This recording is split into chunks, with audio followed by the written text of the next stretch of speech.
going on, everyone? Steve here from Burke Family 54 Comics. Welcome to my Sunday morning Hangout live stream.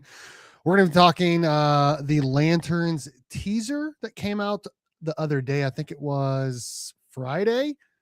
And then also talk about the Supergirl trailer that came out on Thursday.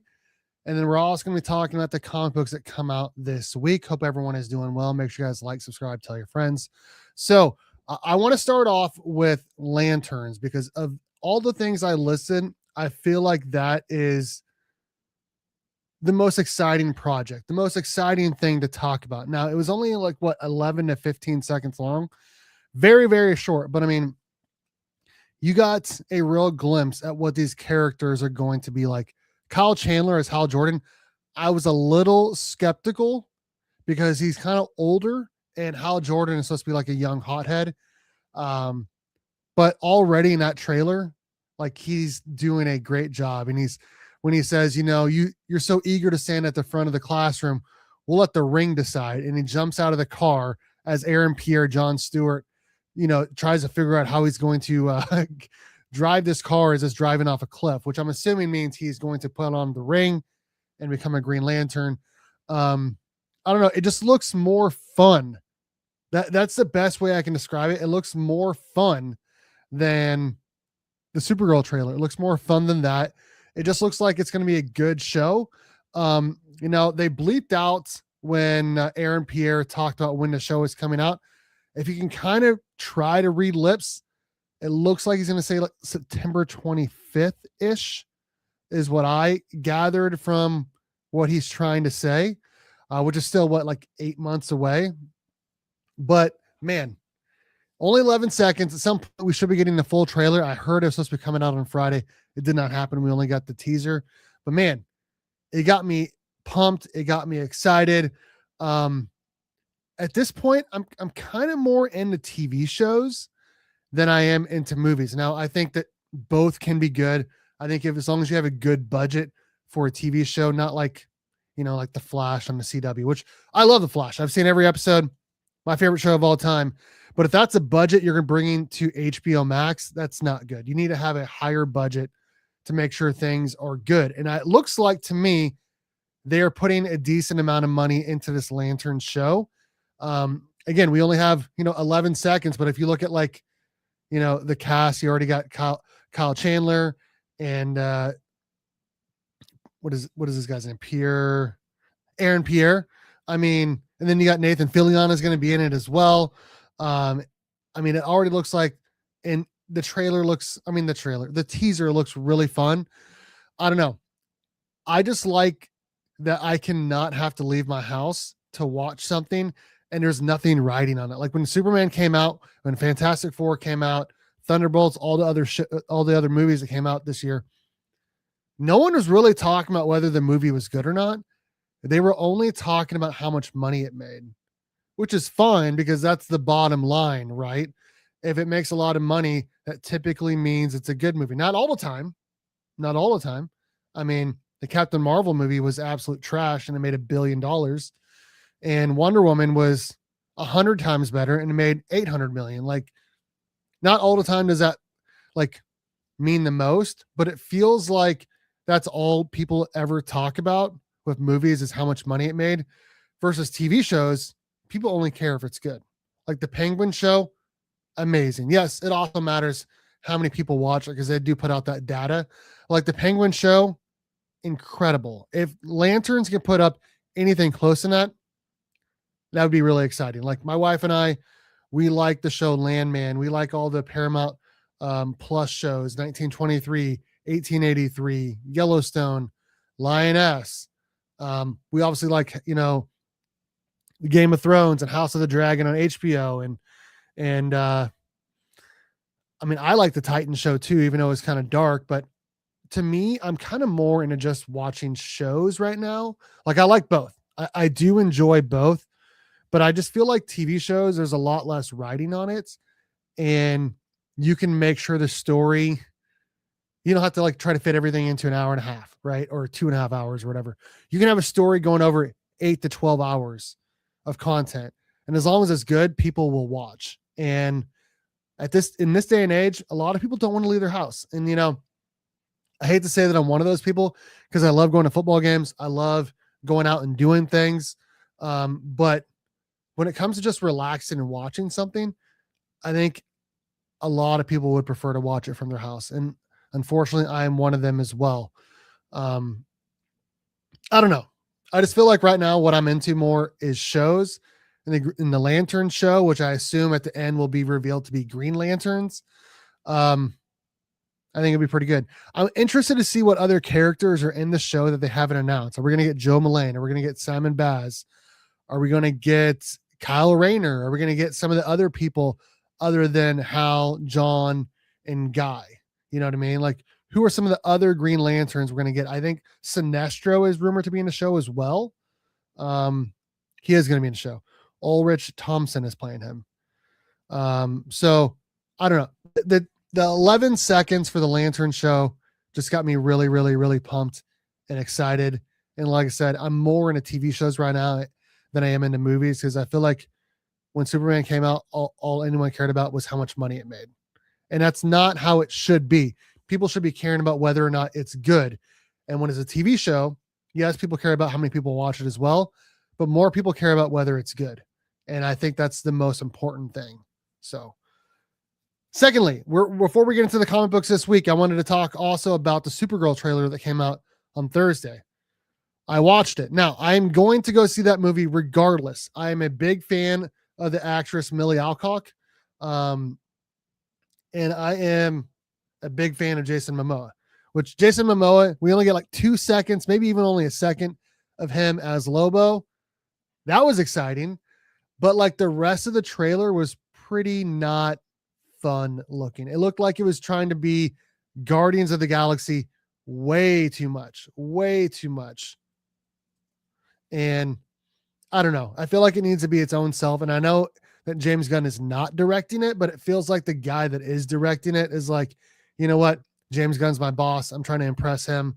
Let's try to make this a lot like Guardians of the Galaxy instead of being its own thing, which is fine. But like, I feel like they've changed the Supergirl like persona way too much. And I know it's supposed to be cosmic.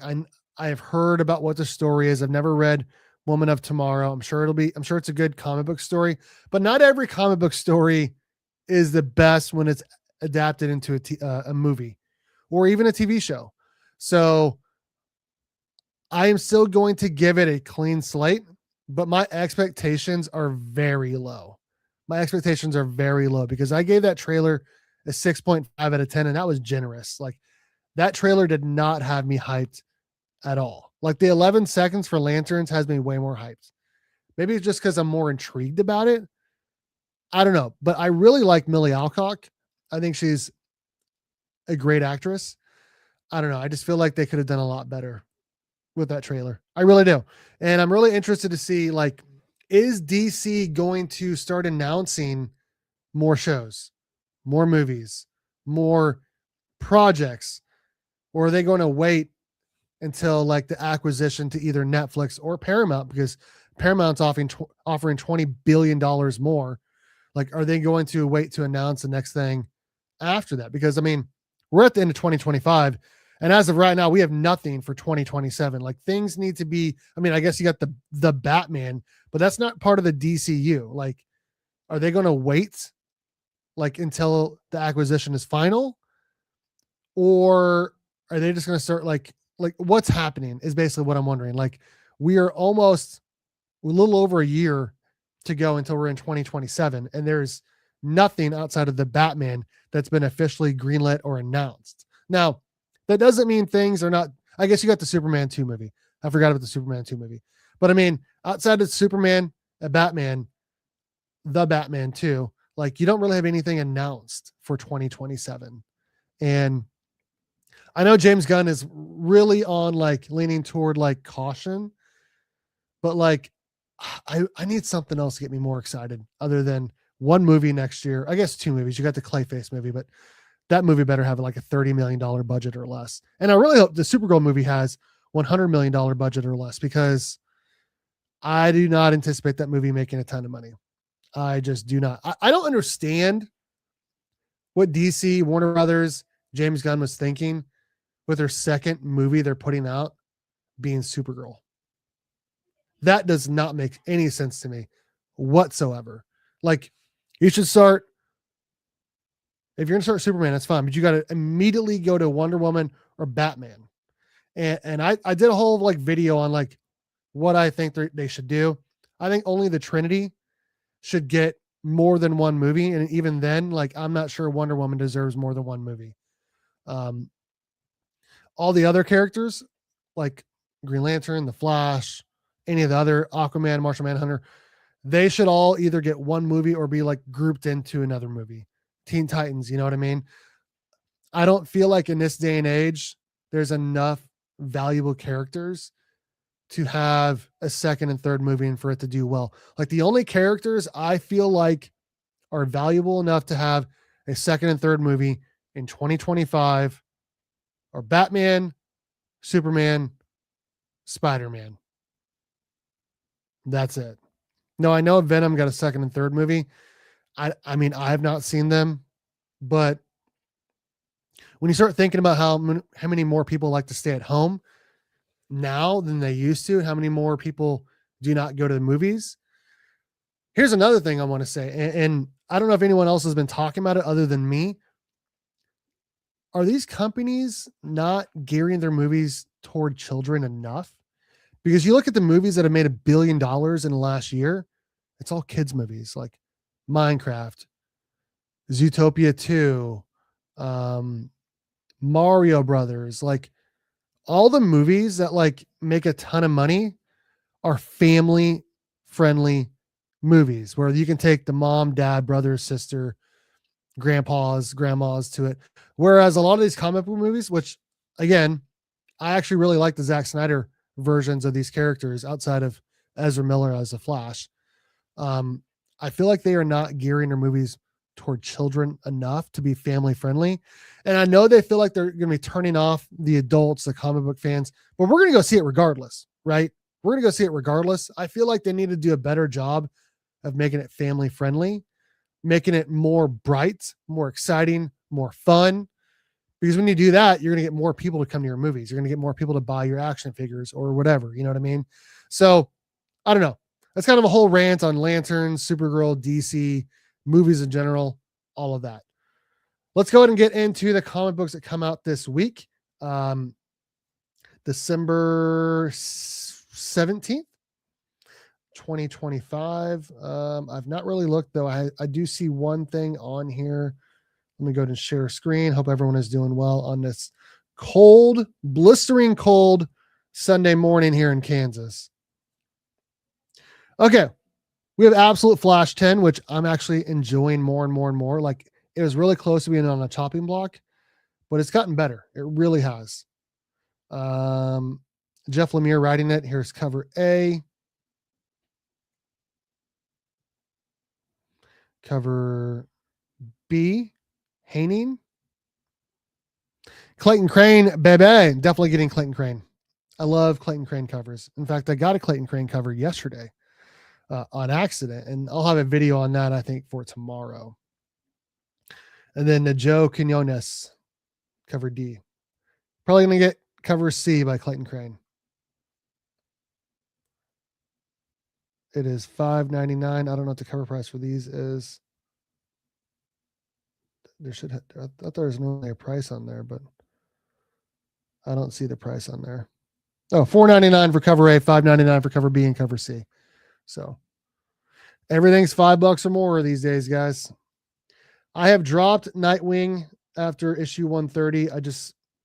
I'm not feeling it anymore. I'm just not. Titans 30 is a DC KO tie-in. I'm definitely getting that. What's happening in this one?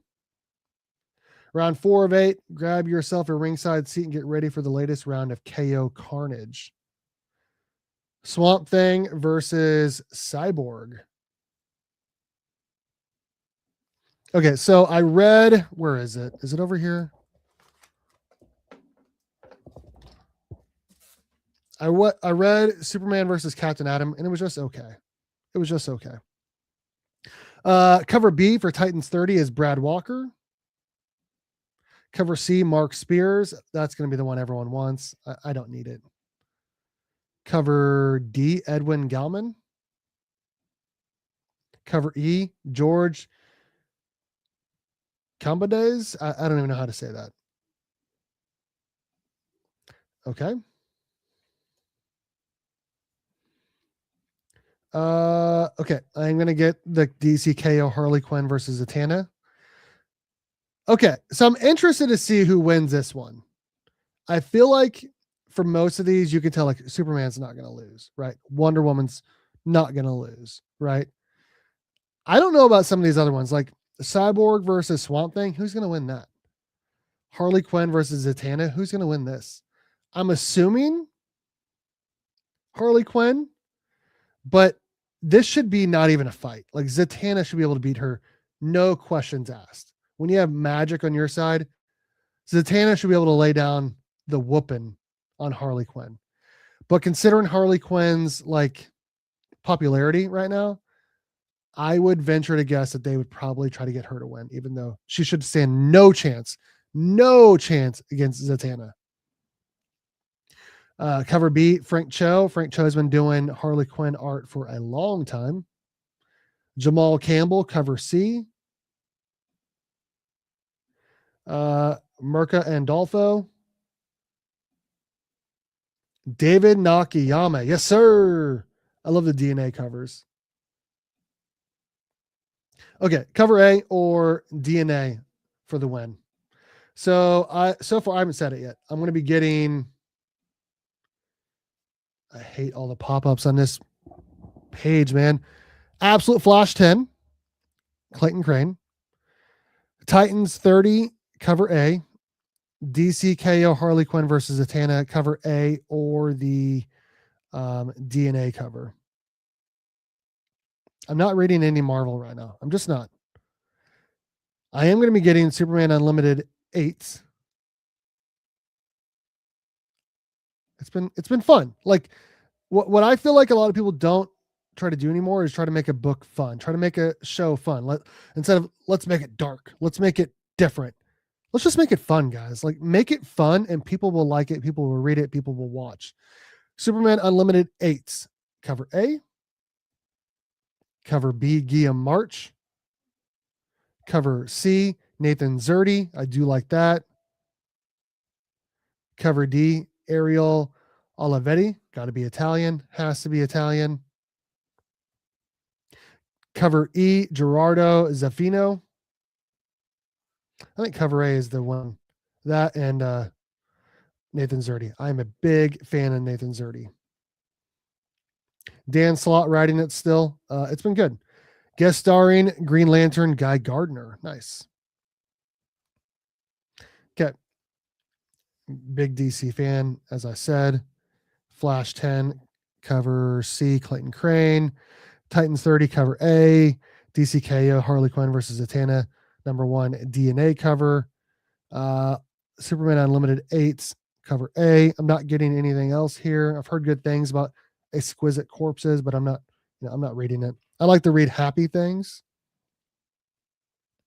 And maybe I'm the problem. Maybe I'm the problem because I like happy things. I like fun things. And, some people do like dark things, but I feel like you can reach a wider audience if you try to make it fun, if you try to make it, friendly to everyone, not just,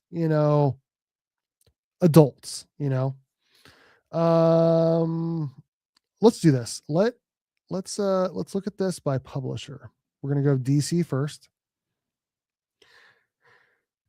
Okay, so Absolute Flash 10, Nightwing 133, Batman Superman World's Finest 46 by Mark Waid, Titans 30, Wonder Woman 28, I think that's Tom King, DCKO Harley Quinn versus Zatanna 1, Superman The Kryptonite Spectrum 5, Superman Unlimited 8, Catwoman 82, The Batman Second Night number 2, and then some facsimiles. So are there any new number ones? I guess just the one shot of DCKO Harley Quinn versus Zatanna. Marvel likes to live off of number ones, even though they're getting their butts kicked in the top 10 at least.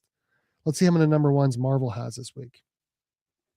So they have Avengers 33, Moon Knight, Fists of Khonshu 15, Immortal Thor 5, ASM Torn number 3. So no number ones yet. Black Cat number 5. I do dig that cover. We'll come back to that. Daredevil, Punisher, The Devil's Trigger 2, X-Men Book of Revelation 3, Radioactive Spider-Man 3, Rogue Storm number 3, The Last Wolverine 3, Planet She-Hulk 2, Alien versus Captain America 2, Star Wars Jedi Knights 10, Omega Kids 3, Battle World number 4, Black Panther Intergalactic number 1, Strange Tales number 3, Marvel Rivals Ignite in Color number 1, Civil War. Okay, and then we have some facsimiles. So interesting. I only see 2 number 1s from Marvel this week. Have they finally figured out that people like to read like a continuous story? Like, I mean, DC's been kicking its butt enough. Like maybe they finally figured out maybe pushing a bunch of number 1s isn't what people want. Let's check out IDW. TMNT Casey Jones 3, Starship Godzilla 3, TMNT Journeys number 4. I believe that those are reprints. Star Trek The Last Starship 3, 30 Days of Nights Falling Sun 2, Monster High World Scare 5, Beneath the Trees Where Nobody Sees Rite of Spring 5. Okay, let's check out Image. Exquisite Corpses 8, G.I. Joe 16, World Tree 17, King Spawn 51, The Power Fantasy 14, Everything Dead and Dying 4, The Walking Dead Deluxe 127, The Sacrifices 18, Ghost Pepper 6, Rogue Sun 31, Die Loaded 2. I mean, how many Die different like series have we had? Sam and Twitch Case Files number 20. Kaya 32, Youngblood Mass Market Edition 2, Artificial 4, The Author Immortal 3, Good as Dead 4, Wrestle Heist number 1, Hector Plasm Hunt the Bigfoot number 3, Youngblood Mass Market Edition. Okay, that's it. I did not realize how many books that Image puts out per week. 4, 8, 12, 16, 19 new books in 1 week. That's too many. That does not seem smart to me. But, you know, I don't run a company, so let's check out Boom, VR Troopers 5, VR Troopers Power Rangers Flipbook Facsimile 4. So that's about everything this week. I'm getting Absolute Flash 10, Titans 30, DCKO Harley Quinn versus Zatanna number 1, and Superman Unlimited 8. That's my poll for the week. That is the video today. I'm Steve from Burke Family 54 Comics. Let me know in the comment section what you guys think about my thoughts on Green Lantern, the teaser, the Supergirl movie trailer, and what books you guys are picking up this week. All that and more. All right, guys. Thanks for watching. And as always, go Cats, Cowabunga, and it's morphin' time.